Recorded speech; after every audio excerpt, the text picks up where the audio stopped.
Afternoon, wherever you are.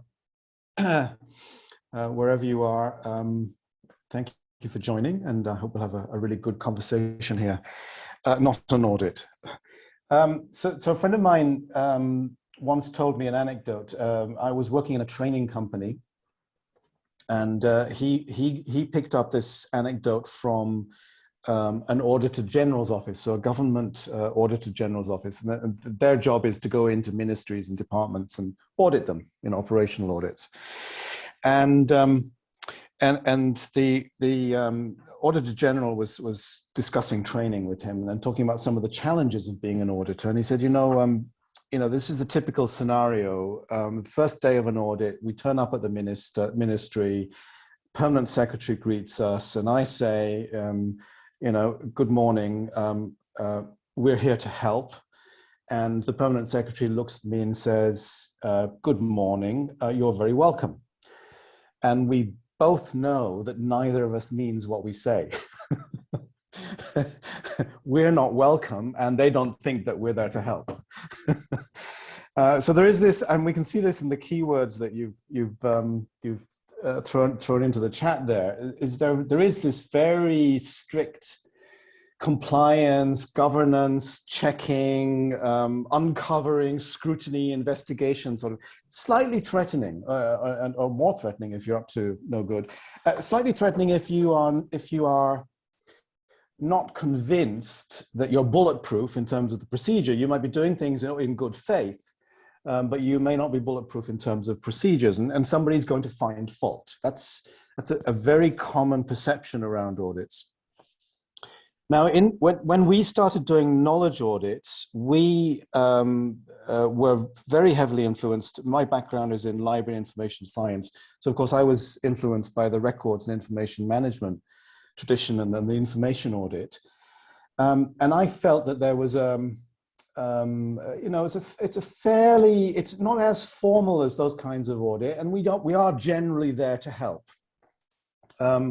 And that compliance sense feels a little bit off in doing it. And when I started writing this book, I thought I had a clear idea of what a knowledge audit should be, and that it should be formative. It should be oriented towards, you know, designing and identifying productive change for the organization to support its effectiveness. And that is in quite a sharp contrast to the tight formal sense of audit, which really comes from, you know, management accounting, internal audit, operational audits, which is much more on the formal end of checking against, you know, identified standards and rules. And so there's this sort of tension between a summative audit, which is, you know, really listing the things that are correct and the things that are incorrect, versus a formative audit, which is discovering the opportunities for improvement, whether they are identifying, you know, things that could be better, or identifying opportunities in terms of the organization's effectiveness. So that tension between the formative and the summative was one that we started with, and I felt I had a way of dealing with that. But the more I dug into the history of knowledge audits, the more I discovered that there were all sorts of issues of ambiguity, much more than this tension between summative and formative, much more than this tension between, you know, checking versus improving. That there was actually a whole variety of ways in which the term audit can be used. And I'm going to share some of those with you in a moment. And the second thing I discovered was that you know, I felt I had a clear idea about how knowledge audits could and should be framed, that there was a clear tradition around that, there's clear literature around it, and I discovered there are all other literatures around auditing activities, particularly from the communications tradition, communications research and practice, organizational communications, which have a completely independent life. But are also organized around, you know, the effectiveness of the movement of information and knowledge around organizations. Communications are a channel by which information and knowledge moves around organizations to get things done. You know, do the employees know what the corporate policy is on? How quickly does information get disseminated across the organization? What information do the employees of the organization need to know in order to be effective in their roles? You know, how does the organizational culture work in terms of how communication works to support organization effectiveness? That's organization communications, and communications audits were looking at this long before the information auditors came along, and long before the knowledge auditors came along. So what I thought was going to be a simple book became quite a complicated one. And what I'm going to share with you is just some highlights from the first section of the book. So, you know, to these different types of audit, we can actually see the range of these types of audit in some of those key words that you shared in the chat channel. But I've put it on a spectrum here from, you know, quite loose and undirected audits. So audit can be simply used to mean an inventory, making an inventory of something. You can talk about creating an ecosystem audit, for example, just figuring out what biological entities exist in the ecosystem and how they interact with each other. And there's no recommendations associated with that necessarily. You might use that in a further study to figure out how you can support the ecosystem, but in itself, the inventory audit is just descriptive, right? And we use that, of course, in information and knowledge audits to talk about the resources that we have, or the flows, or the gaps that we have. And then at the tight end, you've got the assessment audit, right? So you've got the assessing against external instruments of some kind, whether it's benchmarking practices, so you're basically using the audit and benchmarking yourselves against external practices of external entities, or you are checking compliance with a standard, and that came out very strongly in the chat channel responses. And in KM, there is the ISO 30401 now. In information and records management, there's an ISO standard. I don't think there is a standard in communications audits. Marilyn, you can correct me if I'm wrong on that, but there was in the 1970s a very strong attempt to build a standardized instrument for communications audit from the ICA, International Communications Association, which ultimately failed, but was an attempt at a standard, which in turn could support benchmarking. So if you have a standard instrument, the idea is, and different organizations measure themselves against that standard, you can then create benchmarks across industries because you have a common data set. And there are instruments for quality checks on knowledge management, information management, and communications management. And there are maturity assessment models. Now, between those two extremes, the purely descriptive and the summative, and remember the summative does not in itself produce recommendations. It is used as a prelude to creating recommendations. So an auditor on a summative assessment audit just describes findings. You know, do you meet or do you not meet the standard, whatever it is? And then somebody is responsible for forming recommendations from it. But in the middle, there is this variety, and some of these senses were picked up in the chat channel. There is this open discovery audit, which is really internally oriented. And basically what you're doing is you're starting usually a fairly loosely directed, loosely oriented investigation of how you're doing. And you're probably checking that against your organizational goals. You may look at some external practices, but you're really looking internally. And you're often using an inventory audit as input to that. So you do knowledge mapping, knowledge inventory exercises, you look at your knowledge gaps, your knowledge risks, you evaluate those, and then you figure out how does this relate to where we want to go as an organization. And the audit model can change, the methods can change as you discover things. So it's quite evolutionary as an audit. And this is very common in the history of knowledge auditing. It's also how communications audits got started on this discovery model before they started to become more structured. And then there's another stream, which is starting to become important in knowledge management, but has been very quite strong in information management, information audits, so valuation. And the valuation can be done in two key ways. One is it's sort of at the micro level, which is what's the ROI of my investment in information management or knowledge management, in terms of the cost benefit analysis of, what am I investing in my information services? What am I investing in my information resources? And what outputs do I get? What benefits do I get? And so that's at the sort of transactional level. That's created lots of issues for knowledge management because knowledge in organizations, it's true to an extent of information management as well, but much more so of knowledge management. With knowledge management has kind of compound effects in organizations. So if you look at, the cost benefits of a particular knowledge service, a particular community of practice, or a particular knowledge base, that granular cost is not representative of the overall cost of the knowledge management environment or the overall benefits that are produced by the, basically knowledge is not additive in that sense. You don't add up all the pieces and you get a sum, which is the benefit. It's a compound effect. It's an emergent effect of the whole ecosystem. So that value auditing, ROI, cost benefit analysis was very strong in the information management tradition. And Gaynor, perhaps you'll have some comments later on whether it's still as strong as it used to be. But then there's another sense of valuation, which is looking more at the strategic level. And you're looking at capabilities of an organization and how knowledge contributes to those capabilities. And are we actually investing in and cultivating and building those capabilities and creating new strategic value?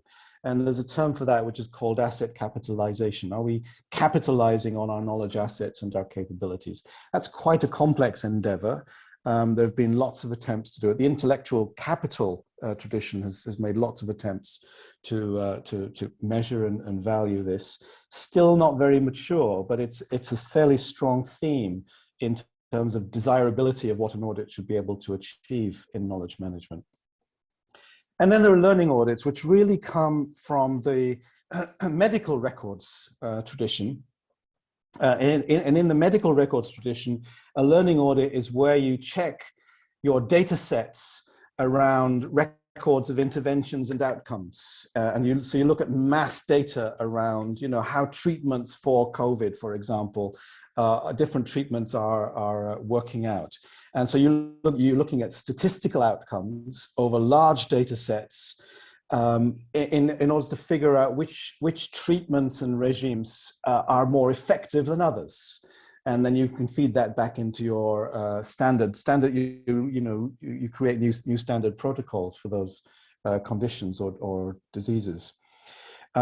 That's been kind of broadened in the knowledge management tradition. So it's not as strict and as formal in terms of looking at standard data sets, largely because we don't have standard data sets in terms of knowledge management in inputs and outputs, because knowledge management is so variable and context sensitive.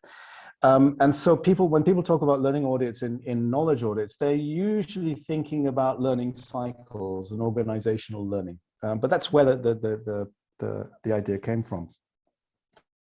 But that central set of types of audit, of meanings of audit, is all formative. It's all about, the direct output of the audit is figuring out what we should do next, how we should improve what we do.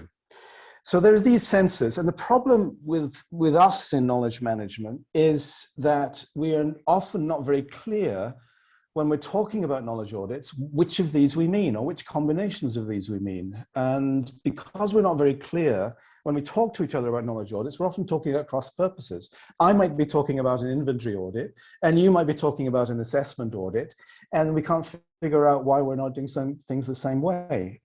So there's that confusion, ambiguity in practice and in the literature around it.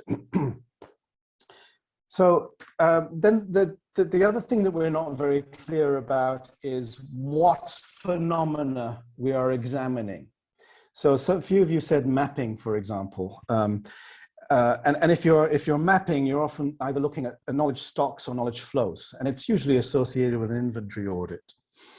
A lot of the assessment and compliance stuff is around, on the left-hand side here, KM enablers, knowledge management processes, capabilities of the organization. But you could as well be using discovery audits for enablers, processes, and capabilities, and also for identifying goals and needs in the organization. What are your pain points? What are your gaps? What are your risks? Where do we want to go, and how do we measure up against that? And then your outcomes are really associated with value audits. What kinds of value outcomes are we associating? So this diagram is really an attempt, along with this framework, to kind of create a framework for talking about knowledge audits that reduces the ambiguity and gives us a vocabulary to be able to communicate with each other. And if we can communicate with each other about what we're doing and why we're doing it and what we're focusing on, we can start to share knowledge around how we're doing it and learn as a community around it. And I think a lot of these things will also connect with information audits and communication audits, or the focus here is on knowledge audits. And then there's the third point in the book that I wanted to make, which is that as a community in knowledge management, we're really bad at sharing with each other across silos. So we are ourselves in knowledge management are a silo. Getting a sign saying my connection is unstable. We don't talk very much to our colleagues in information management. And we don't talk very much to our colleagues in communications, organizational communications management. And that's a shame. And this is an example of that. So, I said I dug into the history, and this chart shows the growth of communication audits. That's the solid lines, solid curved lines. The growth of the literature around communications audit started very small in the 1950s, still small in the 1960s. Then in the 70s started to grow, and you can see it's growing quite fast into the 2000s up to 2010. Information audits started in the 1970s, very small, grew slowly, and then started to bloom 20 years later in the 1990s, and again boomed beyond communication audits in the 2010s. And knowledge audits started in the 1980s. This is roughly a decade going, between these different pulses of activity, all focused on examining how organizations are dealing with their flows of knowledge and information and getting value and effectiveness from them. And so that grew slowly. And again, it is a 20-year lag before it really booms in the 2000s. It overcomes both information audits and communication audits in terms of volume. Now, the weird thing is that none of these traditions were particularly aware of each other. So when information audits started in the 1970s, I estimated from a review of the literature, only about 2% of the information audit, people writing and practicing in information audits, were aware of communication audits. Slightly better in the 1980s and 1990s, when knowledge audits started, about 10% of the people in the knowledge audit field were aware of information audits. And that's largely, I think, because people transitioned from information management into knowledge management. But 10% is not a large proportion of the population. And there is it's a great deal of ignorance in the knowledge audit space and the knowledge management space about the practices of knowledge, information audits and communication audits. And that's a shame. Because there are things I think that we can learn from each other. So I'm going to do 3 slides very quickly around, profiling what I think the tradition of communication audits, information audits, and knowledge audits looks like, and then a brief comparison, and then we'll move to the discussion with the panel. So communication audits, they've been around for a long time. They come out of a very rich tradition of communications research. And it seems to me that they have a very wide variety of applications. You can use it in public relations, communications effectiveness, information flow, analyzing information flows to stakeholders, perception surveys, change management, OD, you name it. Communications audits can serve them. And they also have a very rich portfolio of methods behind them because they were stimulated by a very rich tradition of communications research. So you've got content analysis, social network analysis, observation, climate surveys, ethnological techniques, action research, focus groups, all sorts of beautiful, fantastic methods, many of which we are unaware of or unaccustomed to in knowledge management. And then you've got information audits, which by contrast are narrow, it seems to me. And Gaynor, you might want to comment on this. Fairly narrow applications, so it might be on cost-benefit analysis of information resources and services. That was certainly very strong in the 1980s and to some extent in the 1990s. Creating inventories so that you can improve the management control of these resources and services. Compliance and risk management and strategic use of information. So quite a narrow range of techniques, some of them very operationally focused, some of them more strategically focused. And a relatively narrow portfolio of methods. So surveys, instruments, documented evidence, and standards-based assessment instruments. So you can see that there is this bias towards the assessment audit in the information audit space.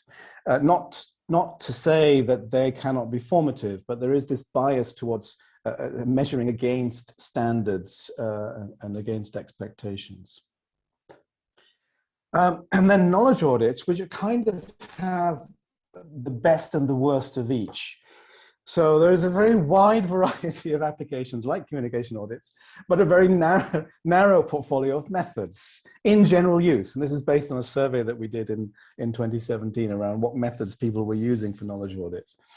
So wide variety of applications, you know, inventories of knowledge and knowledge flows for information, improved management control like information audits, evaluations of knowledge needs, it could be KM assessments really, knowledge management enablers, processes, value creation, but the tradition around knowledge management has been relatively skeptical around formal compliance assessment audits. And there's a whole reasons why there is skepticism around that. And that's partly why the ISO 30401 standard took so long to come out. Because the knowledge management space in general is skeptical about assessment against standard instruments because it's that people are very sensitive to the context sensitivity of knowledge in organizations, that, you know, KM for one organization is going to be very different from KM for another organization, and standard instruments tend not to be sensitive to that. And on the other hand, though, although you've got a wide variety of applications, there's a relatively narrow portfolio of methods being used. Surveys, instruments, some generalized assessment instruments, you know, and people are beginning to explore the use of ISO 30401. You know, are we using it as an assessment instrument, or are we using it as a, you know, just a model to evaluate ourselves? But it's not a very sophisticated portfolio of methods. And given that there is a wide variety of potential applications for knowledge audits, that seems to be a shortfall. I think we could learn a lot, for example, from the communications audit tradition and the variety of methods they have available to them. So this is really my summary table comparing the three. You can see communication audits, information audits, knowledge audits, applications, wide, narrow, wide, methods, wide, narrow, narrow. Some shortcomings, so communication audits, the field now, you know, it was sort of golden age in the 1970s and 1980s when it was, you know, there was a real idea that you could consistent audit instruments and you could start gathering data and benchmarking companies and so on across industries. And that really failed because the instruments were very onerous to implement. The audit instruments were quite complex to implement and costly to implement. I think my impression is, and Marilyn, you might want to talk to this, is that the communication audit space has really become quite fragmented now, but it's very rich. It has access to a lot of rich methods and approaches. Information audits, narrow in focus, narrow in variety, and that's a good thing because it means that you can actually get something done.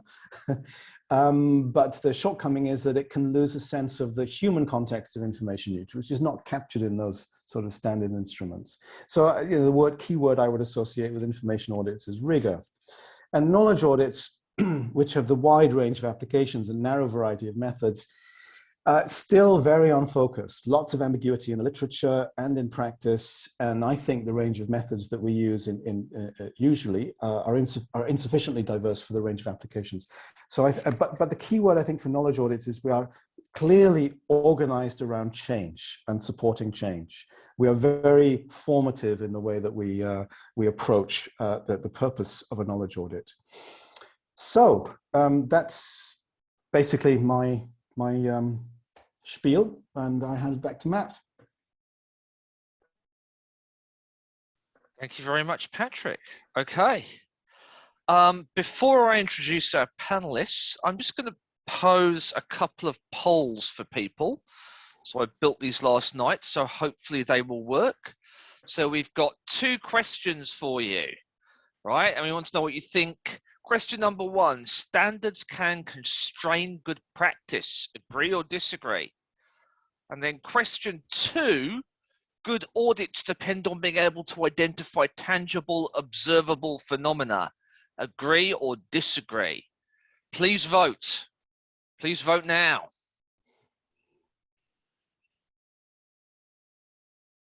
Keep on voting.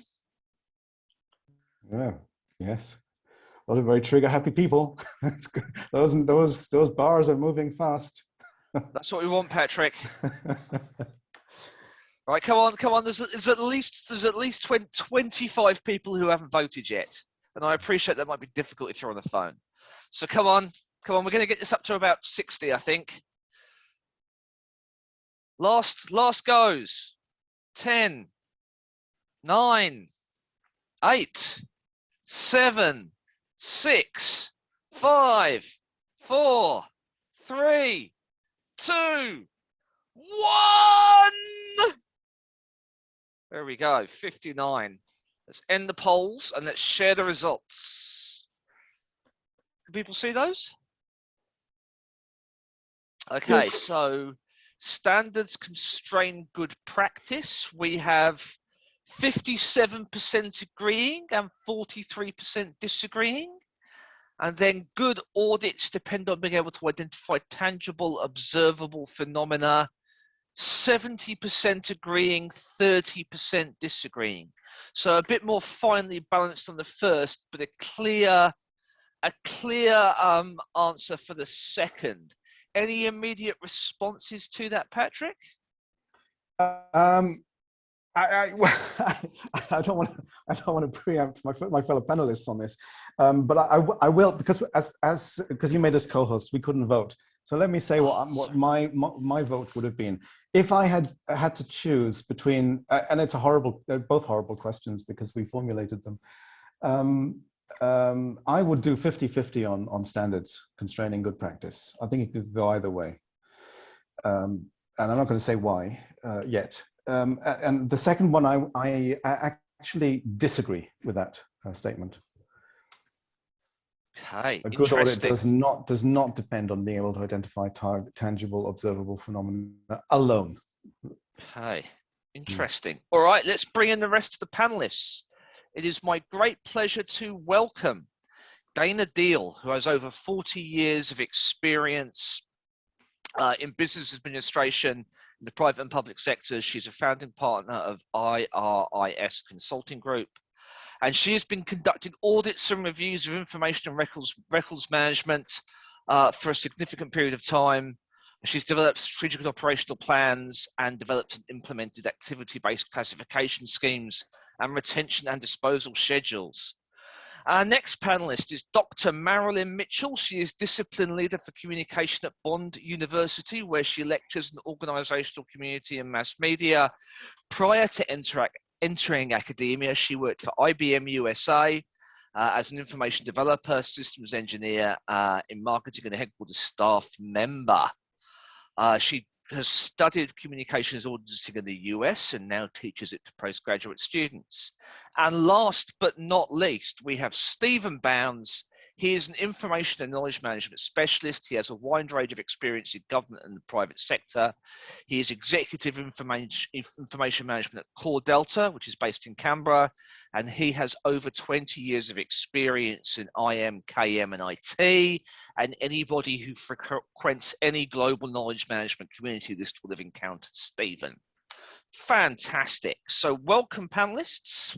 Let's have you off mute, if we may. So I think Stephen's off. Let's we've got Marilyn off, and we've got Gaynor off. Okay. So responses to Patrick, responses to the polls. Who would care to go first? Marilyn. Oh gosh. Okay. The first poll question: the standards can constrain good practice.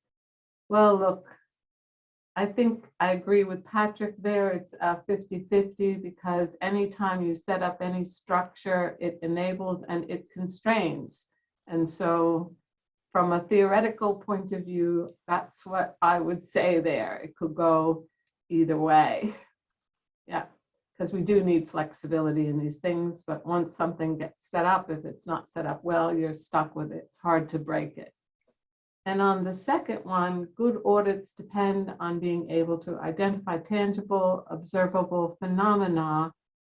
Well, for me, words are tangible. So for me, words are tangible, and the culture is tangible. So I guess I'm more on the agree, because you have to have evidence, but it just depends how you define tangible, observable, because if someone tells me something and it's in words, or if I see something, then it becomes tangible. So that's where I put myself, if that helps there. Okay, thank you. Gaynor. I'm sorry. I'm just curious, Marilyn. While we got you on the mic, how I characterize the communication audit tradition. Do you agree or disagree, or do you have anything to add to that? Oh, how you characterize it? No, I think you have it right. I have my book sitting here. I don't know. Maybe you can see it there.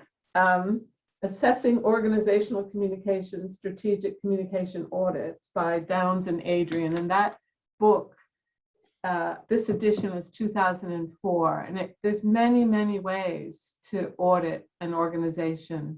So when you say that we have rich methods, well, we do. And the ICA survey was a wonderful ambition because it was meant to set up benchmarking across, just as you said, across industry. And I do remember one of the questions was, do you receive enough information to do your job? And when I learned about this, the answer was people always say no. And so you need a benchmark to compare how badly they're saying no, because some of them might really mean it, but the others might not. And there was a similar question we had at IBM about our salaries, which was, do we pay you enough money to live here? And everybody said no, but they had to compare it across the whole company. And actually then in New York, they told us, no, you do make enough. You do make enough. But that was one of the great things about the ICA survey, was this idea that you could benchmark against all the other companies. But to be a communication auditor, there's no accreditation. Whereas to work in public relations, there's you can join Public Relations Institute of Australia, for example, there's an accreditation, but we haven't got any accreditation. And that might have helped this happen, to have a standard that companies could then get an award for doing it or something, because it was a really great thing, to have that idea of the ICA audit. Yeah. Cool. I just want to add that when you're moving into the benchmarking space, it's sometimes precisely because you are dealing in the area of intangibles. You're basically dealing with opinions. Yeah, And you need some way of measuring those opinions against each other to reach some sense of the reality behind it. Yeah. Yeah. But the other part I could tell you is how I learned about the communication audits, and this was at Central Connecticut State University in the early 90s, and the professor was Donald Cushman, and he said we should do interviews first with management. So we were to ask 3 questions and shut up when we asked them, and they were, what are the 3 best things about working here? And let them talk and talk and talk, because they would. And then what 3 things need the most improvement? And again, they would go through that. And then, is there anything else? And then from that, we would design the communication interventions, like a town hall meeting. And the whole intent was to find out what's going well, because companies want to know what they're doing well, and then make recommendations that fit in their culture. So we would put the interventions inside the survey and ask there, would this work, and see what people got. That's classic discovery audit. Then it's that's evolving with the inquiry. Yes, exactly. And so when I look at what you've been working on, mostly communication audit was discovery, but on the other hand, the ICA allowed for the summative with the benchmarking, but by the time I was learning about it, it was already gone. I mean, we have the survey, but there's no database to benchmark against. So you just can do it within your own company and do it from year to year to year. So you can do it within your company and just audit regularly to see if things got better. Yeah, cool. Thanks, Marilyn. Hi, can we bring in Gaynor now, please? So, any responses to Patrick? Any responses to the survey results and some of the comments that people have made? Okay, so for me, the thing that I was thinking about when we were asked to think about this audit, well, when we talked about this earlier about the audit, I actually had written down benchmarking, and I think that goes to, and I agree with Marilyn what she said, because that does go to, about good audits depend on being able to identify the tangible, etc., etc. Well, that's about converting something that may be intangible to something you can measure, to something you can benchmark against. So, and I tend to agree with Marilyn as well, you turn those things from the intangible to the tangible. If you look at something that's been written, you can automatically do that.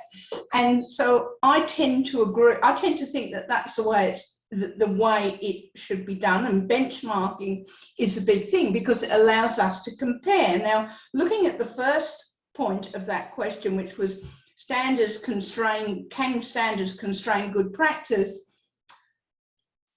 I think I tend to agree with Patrick. I think it's a 50-50, but without the standard, you've got nothing to mark against. You've got nothing to benchmark. You have to have something to allow that cross-organisational comparison. It's absolutely essential. But by the same token, you've also got to be able to broaden things out where you find an issue that may not quite fit in the standard, or maybe you haven't interpreted correctly. Maybe it is in there, but you just can't see where it actually fits. But you've really got to find a way to benchmark, to compare, to contrast, because from an audit perspective, that's about the figures, the measurement you get back in order to go back and give the client, well, this is what the result of your audit or your review is. And I agree with some of those people that put down that they thought an audit was a review. I tend to think of that as well. And Patrick, I also agree that whilst when you're doing an audit, you wouldn't normally then go on and do the recommendations. From an information audit perspective, you absolutely do. We have to. We get asked by clients to do precisely that. In fact, if we don't do that, they want their money back, which is rather unfortunate. But hopefully that's given you a few things to think about. From my Yeah, perspective, so clearly, you know, from your you're kind of sitting in that middle ground between assessment audits and discovery review audits. You know, it's formative yes, and summative. both. It's both. Yes. Yes, Yeah. definitely. Yeah. Yes. Yeah. I've got a couple of questions for Gaynor. Now, the first is, did you think that Patrick's characterization of information audits as, what was it, narrow in assessment and narrow in sort of application was fair? And then secondly, I don't want to turn this into a session on standards, No. but like the records management, the KM standard is relatively new. The records management standard has been around for a far longer period of time. How has its influence been positive and negative on the profession? Okay, so just to answer the first part of your question is about what Patrick said is about how he characterised the information audit being narrow. Yes, I can see why he says that, but I think they're narrow, but they're deep. They're very, very deep. They go a long way down in the organisation or whatever aspect you're looking at. But yes, I do think that you are constrained by the if you like, the contents of the standard. Yes, you are. It doesn't stop you looking outside of those things, because if something comes up, well, you can't just ignore it. You've got to report it back to the client. That's absolutely essential. But in answering your question about the actual standard itself, I've got sort of, I think it's important that we have a standard. The problem with this standard is the last time it was updated was 2016, the records management standard, the ISO part of it, not the Australian bit, but the ISO part of it was 2016. And it took a long time to reach that stage. By the time it reached us, we're all streets ahead. So it is a problem from that point of view, is the standard is often playing catch up. And I'm sure that's the same with the knowledge management standard as well, that the practitioner becomes streets ahead, but then the standard lags behind the practitioner. That's what I think. So in that case, it could overly constrain the practitioner if someone is too deferential to the standard. Yeah, absolutely. And Yeah. you've got to start looking at trends in the future. You've got to have your eye on what's happening and what's coming up. Because otherwise you can't anticipate. If you can't anticipate, what good are you? Okay, I am going to bring in Stephen now. Thanks, Matt. So, you know, responses to Patrick's presentation, responses to the thoughts that people put in the chat, and also to the survey polls. So I have a question I'd like to pose first, which is, can you audit one thing in isolation? Can you audit one organization or one person? What would you say, Patrick? I don't know where you get these questions from, Stephen. And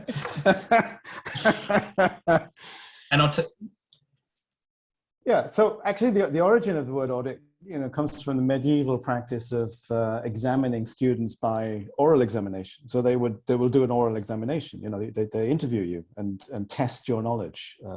And that's how accounting financial audits used to be conducted in way back.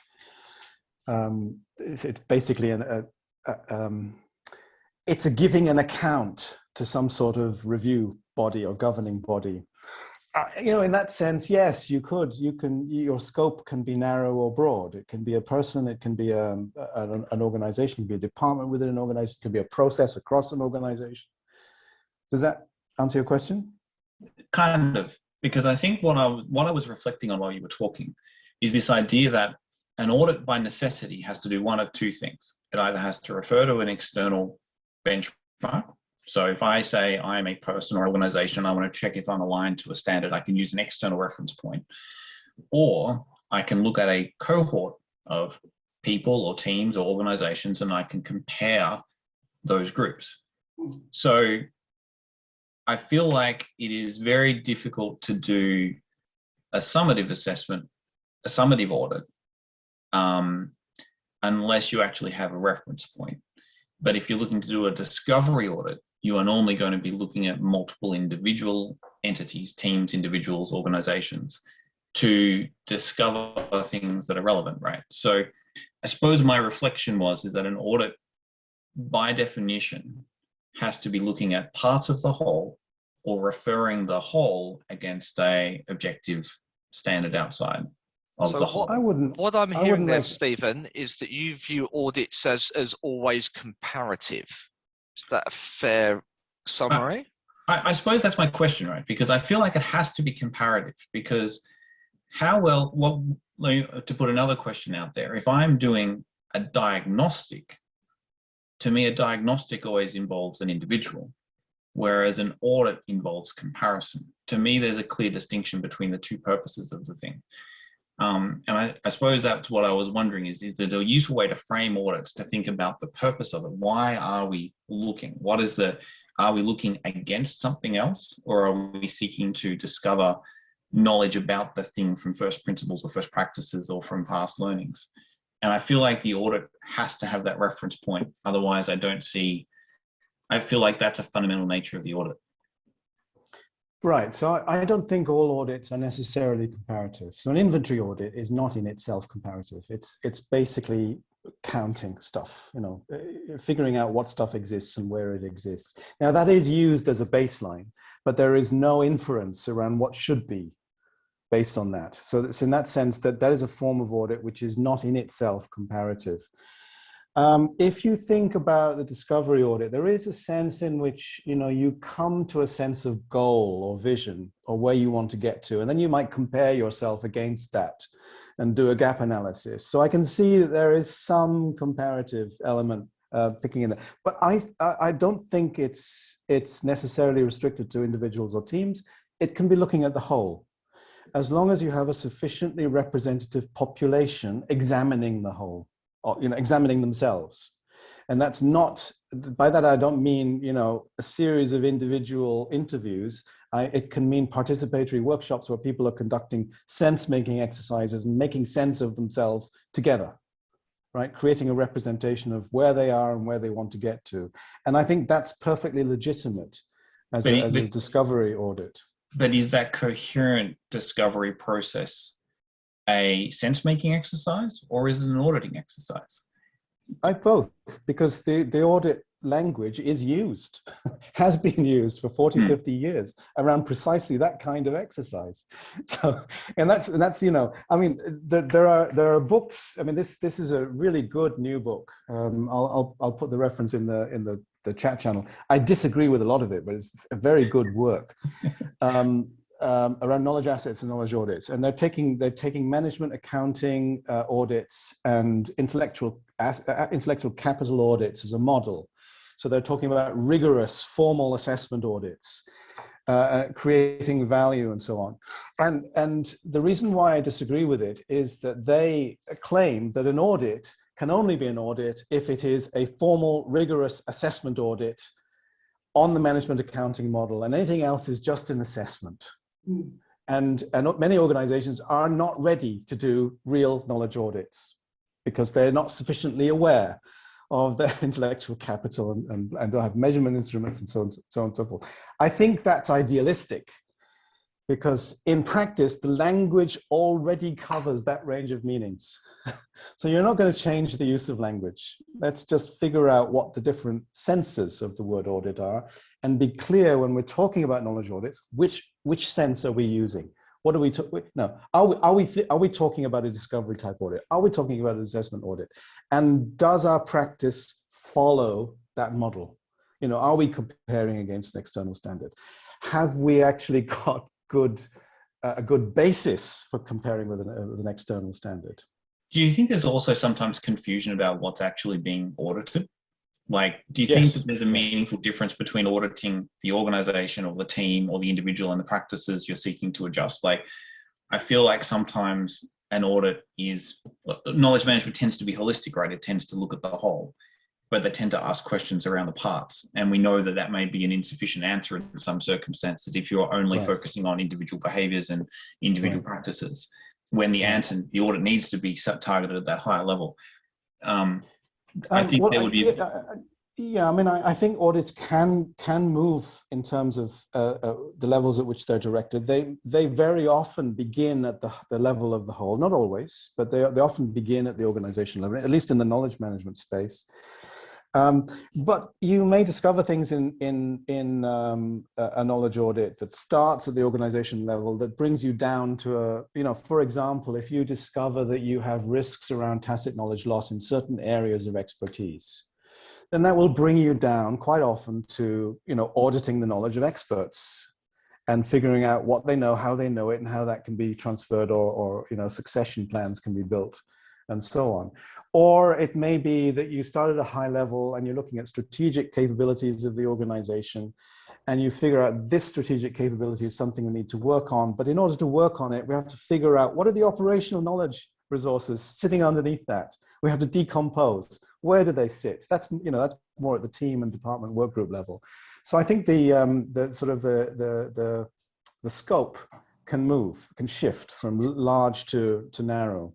And that's probably quite analogous to how financial audits work, right? So if you see all your accounts at the high level and you go, these look good, and then you might see something you want to know more about, so you might drill down to find problematic practices in certain areas. So that mirrors that kind of practice in a way, doesn't it?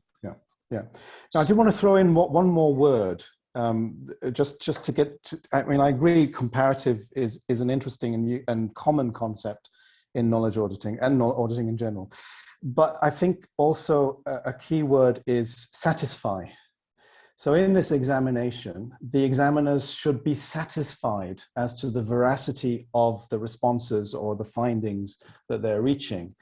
And that is not necessarily, it's about being convinced. It's about, receiving an account that makes sense, that is plausible. And this is why, partly why I don't agree that good audits depend only on being able to identify tangible and observable phenomena, because in the space of knowledge management, we're often more interested in, more interesting knowledge in organizations is often the unobservable stuff and the unobserved interactions, the undocumented interactions, whether people are talking to each other or not. That conversation you had that created a great insight that changed something in the organization for the better, which was never documented anywhere, never captured, and is not observable, but is critical. And if you take the idea of, if you say that good audits only depend on being able to identify tangible, observable phenomena, then you've written off a whole range of unobservable, intangible phenomena in the organization from an audit perspective. And that can have negative repercussions. And I can remember one case study of a knowledge audit in an oil and gas company where they basically started on this, they recognized that intangible knowledge existed.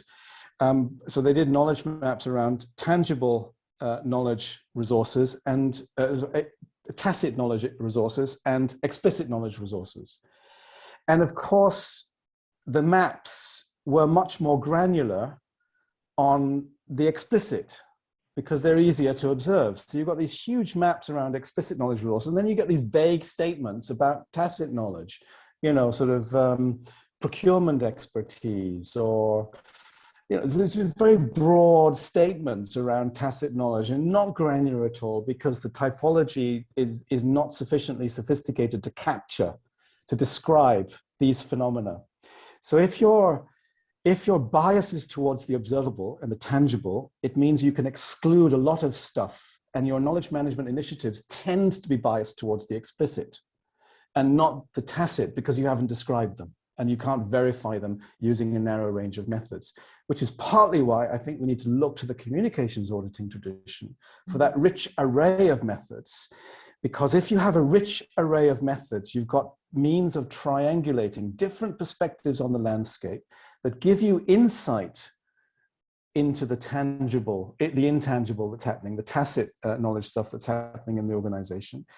And with that combination of methods and testimonies, you can be satisfied as to the existence and the utility of these resources.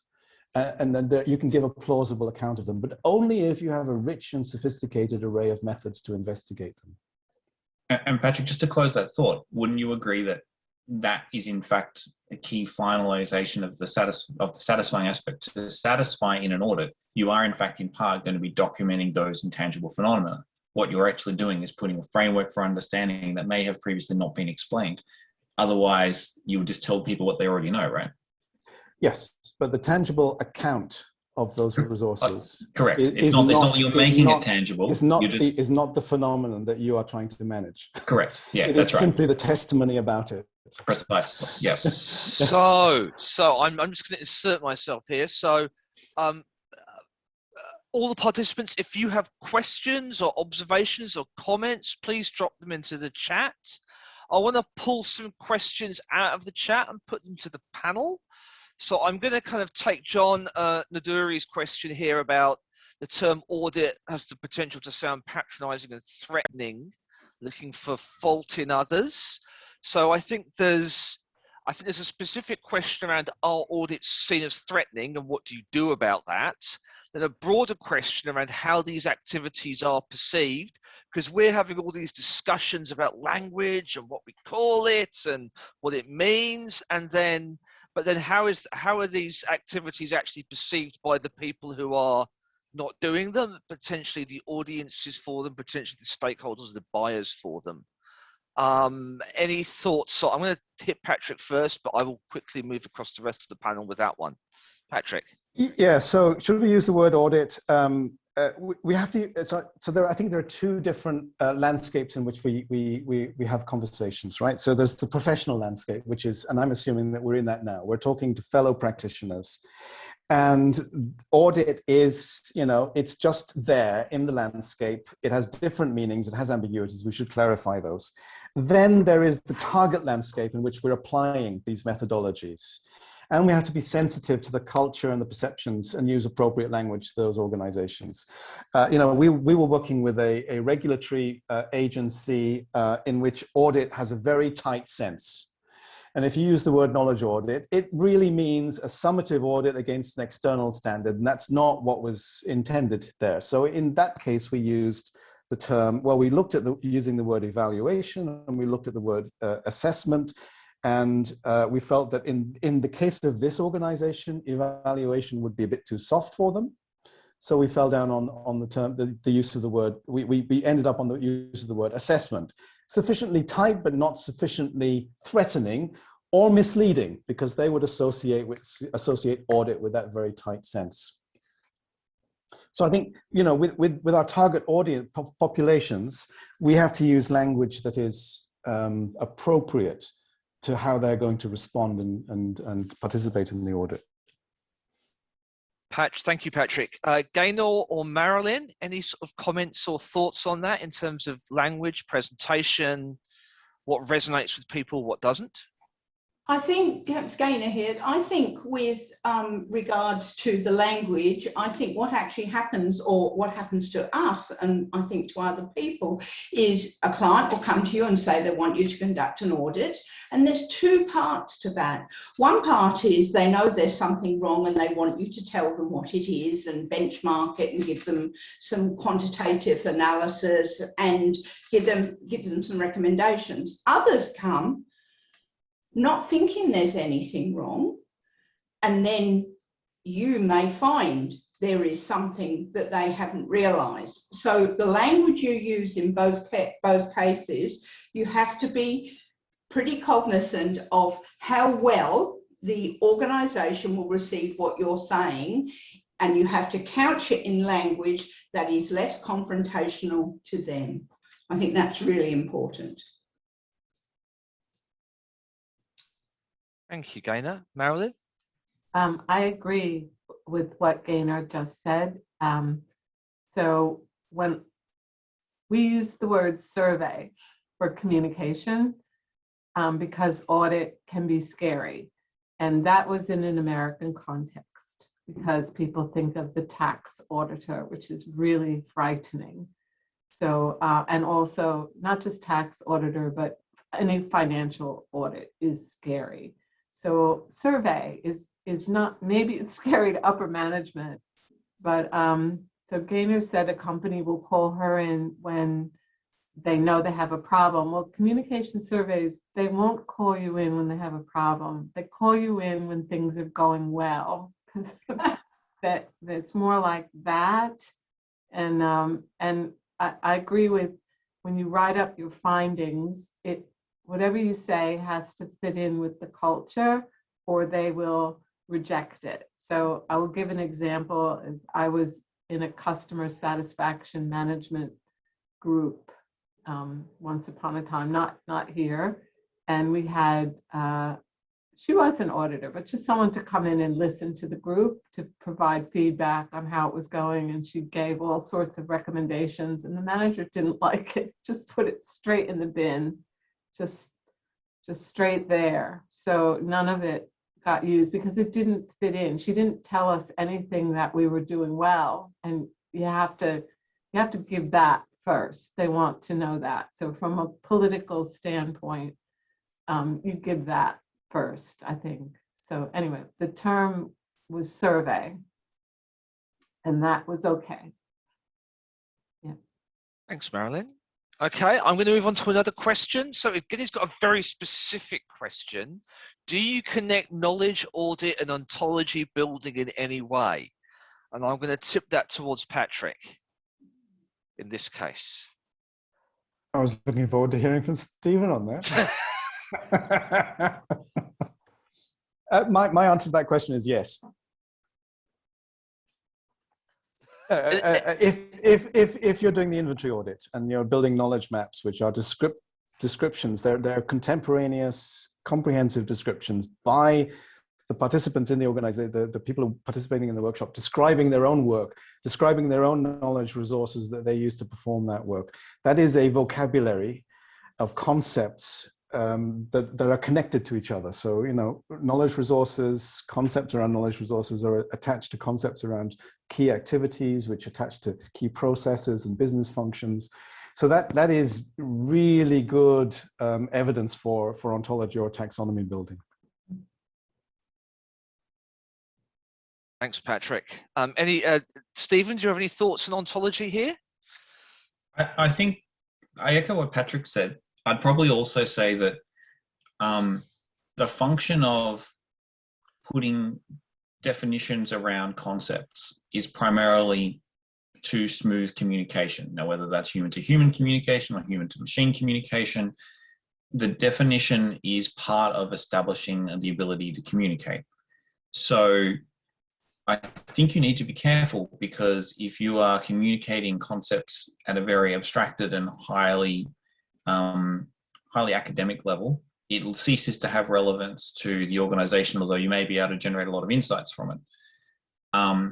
So I think it's important to be clear on why you're building the ontology, and whether it's essentially a research tool for you to gain personal insights to then go back to the organization with, or whether you're trying to create common language and common understanding that actually builds coherence and cohesion among organizations, in which case you are defining whether you have a sense of common purpose and practice, which is, I think, a far more practical use of ontologies in most cases.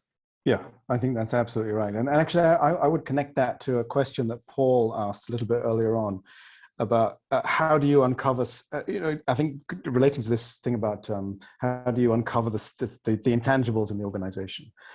If knowledge is, a lot of knowledge use is intangible and difficult to observe, how do you uncover that in this kind of exercise? Because that's also important in an ontology or taxonomy mapping exercise, where you want to create common ground and you want to create the opportunity for knowledge flow.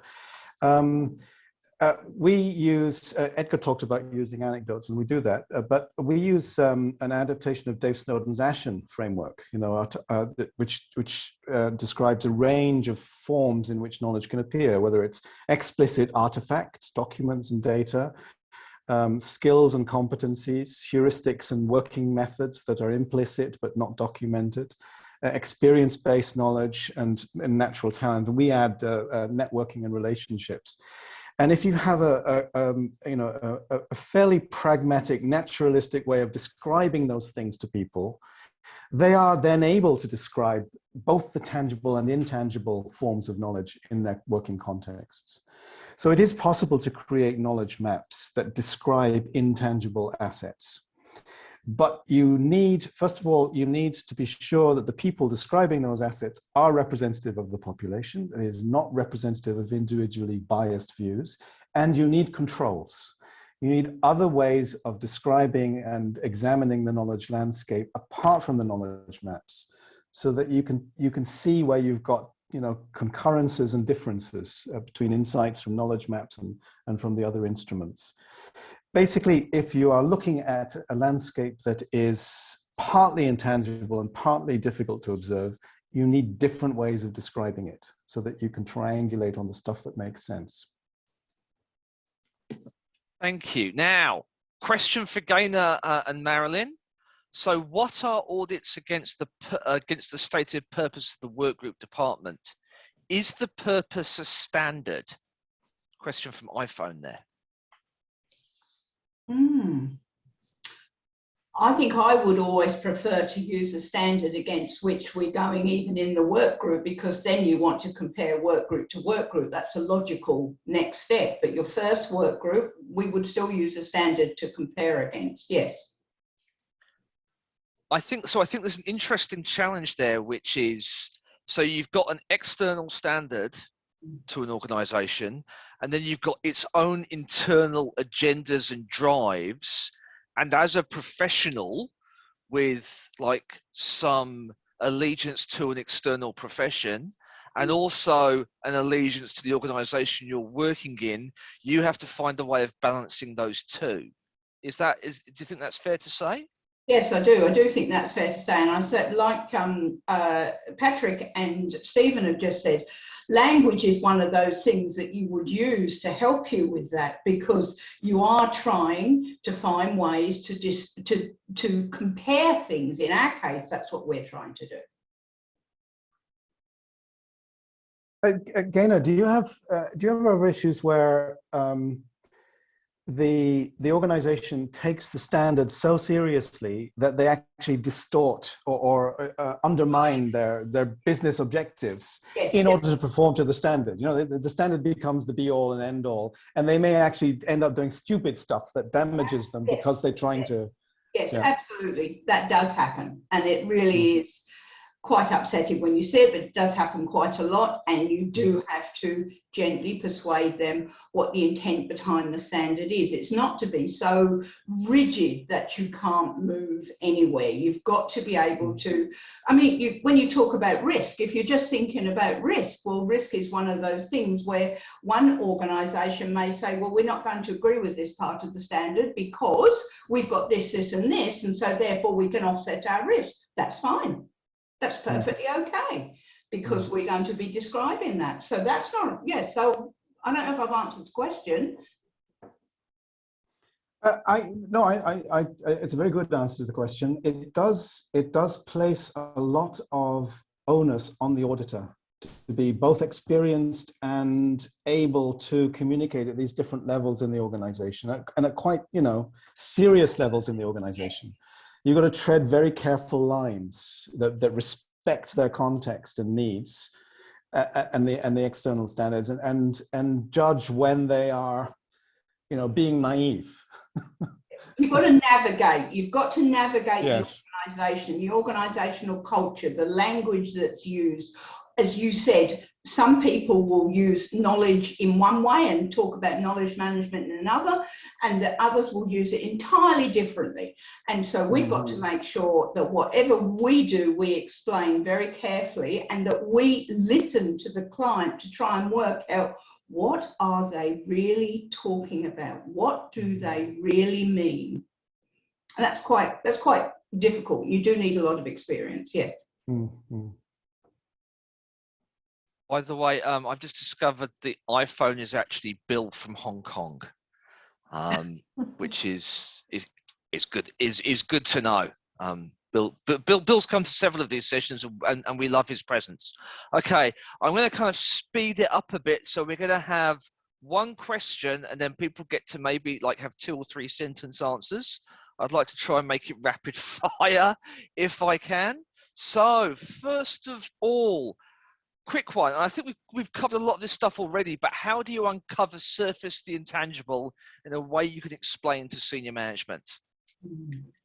Quick answers, please. So Matt, I'll jump in. I'm a big fan of diagnostic tools, which can be used to surface outcomes in a standardized and repeatable way, particularly if you can apply that across multiple areas. So what would an example of a diagnostic tool be, Stephen? So one that I'm keen on, there's two actually. One is general organizational trust, and the other one is on psychosocial safety. And they're both things that have a very big impact on how knowledge is transmitted and received in the organization, but they become an objective measure you can use to talk about what's working and not working. Fantastic. Links in the chat, please, Stephen.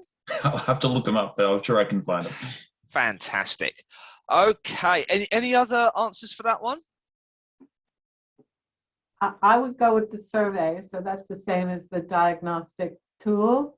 And that trust question is really important, that one, because if the trust is low, you're not going to the communication won't be any good, and there's a problem. So I'll leave it there. Thanks, Marilyn. A related question from John Enduri. Do we have recommended audit tools, checklists, interview guides, or questionnaires?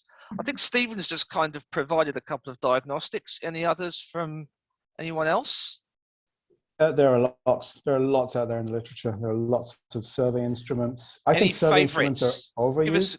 Give us what you think are okay. That's a good one. Give us the ones you think are most undervalued. Personas. Using personas that represent types of behavior, which can be both drawn from and stimuluses for gathering narrative, rich narrative around behaviors.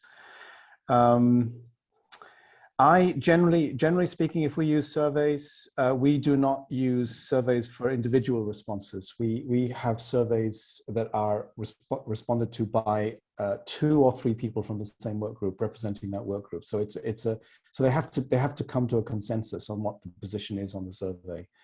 I think that's much easier to be comfortable about the authenticity or the representativeness of the responses, and you don't have this sort of difficulty of normalizing very widely differing responses that might come from individual bias. But specific instruments, personas, we have a framework for pain points, which is like a recognition framework. Do you recognize this pain point? How strongly do you recognize it around knowledge and information use? We use surveys if they're collectively responded to. We tend to avoid maturity frameworks because they're too generalized. They're not context sensitive enough. Any other suggestions? Right.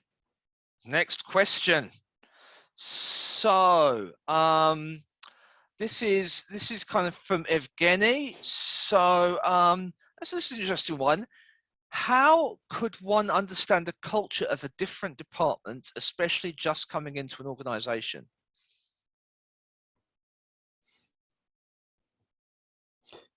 Personas. In fact, we've seen organizations using personas with new hires. So when new hires come in within as part of the onboarding process, after about a month, they're given a whole raft of personas. So what's an example of a persona, Patrick? And you do have permission to use the Dowager Empress if you want to. It might be the Dowager Empress who, sort of will snap your head off if you ask a question. It might be the squirrel who is so unconfident about the reliability of the information resources on the common platforms that he or she gathers their own private resources that then become, drift apart from the authorized ones. There's the monster who is, got used to being, figured out how not to be disturbed by questions anymore by just barking at anybody who asks for help. So there are positive personas and negative personas. And what this organization was doing was, after a month, the new hires would be asked, which behaviors do you recognize? And then they would look at how the personas that are recognized operate against the corporate values. Ah. And this is quite interesting from the leadership point of view. How are the behaviors representing the perceived behaviors of new hires? Because they have very fresh perceptions. You know, their behaviors haven't disappeared into the wallpaper yet. Any other suggestions?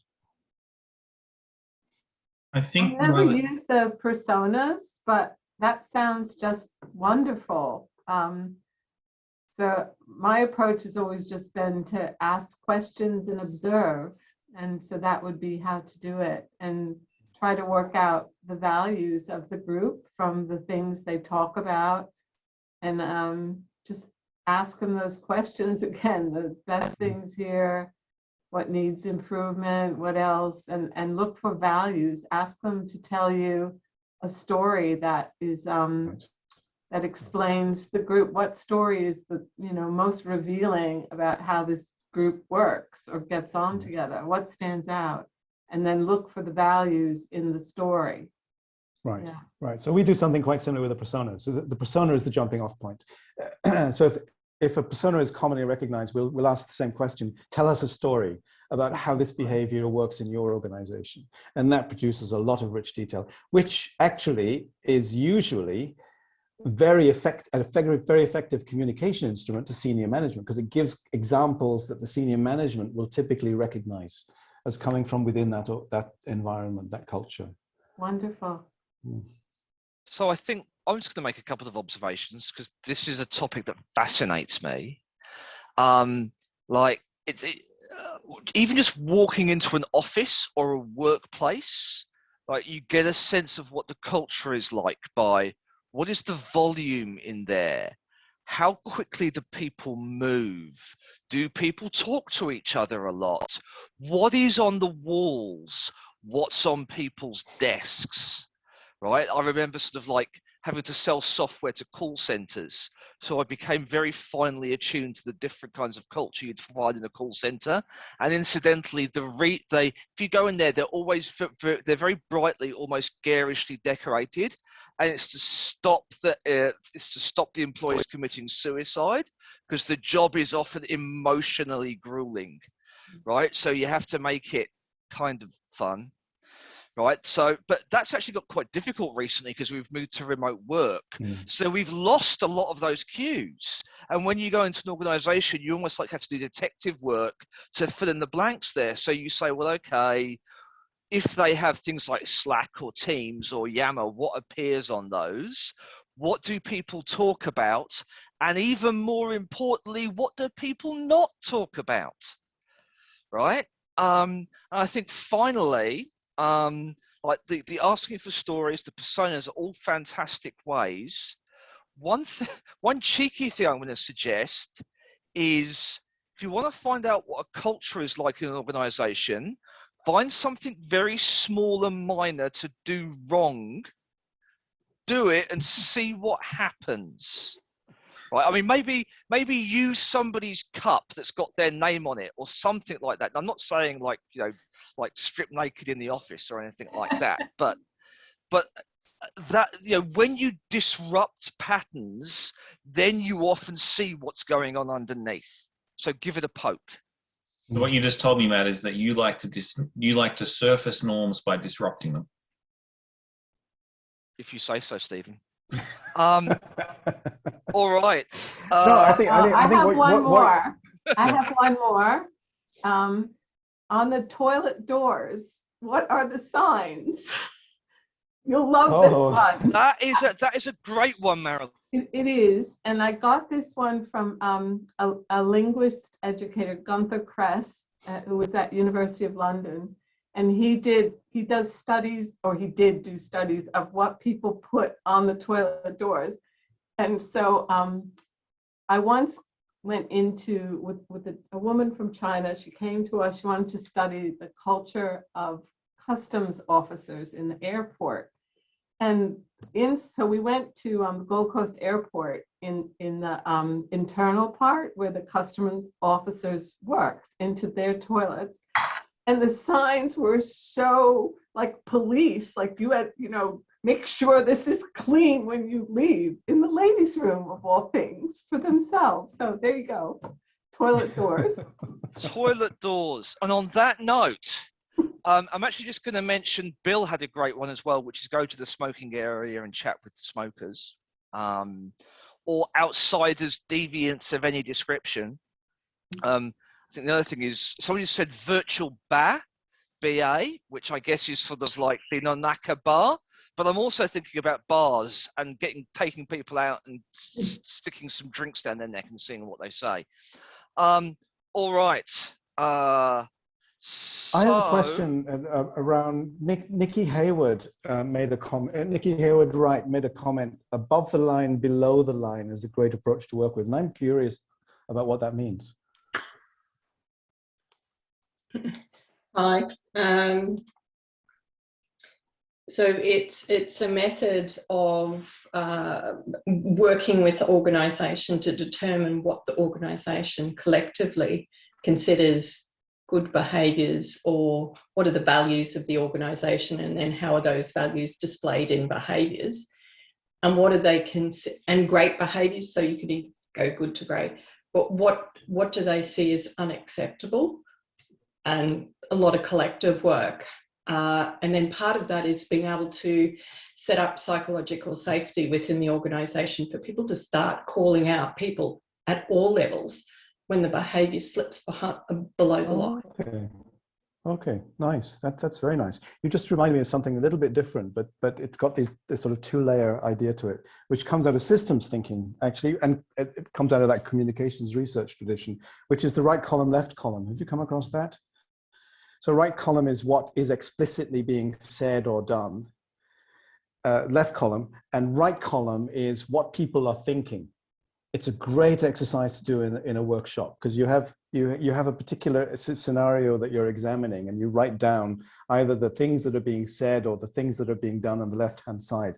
And then you ask the participants to fill in the right column against each item. What are people thinking against that? It gives a lot of insight into the culture.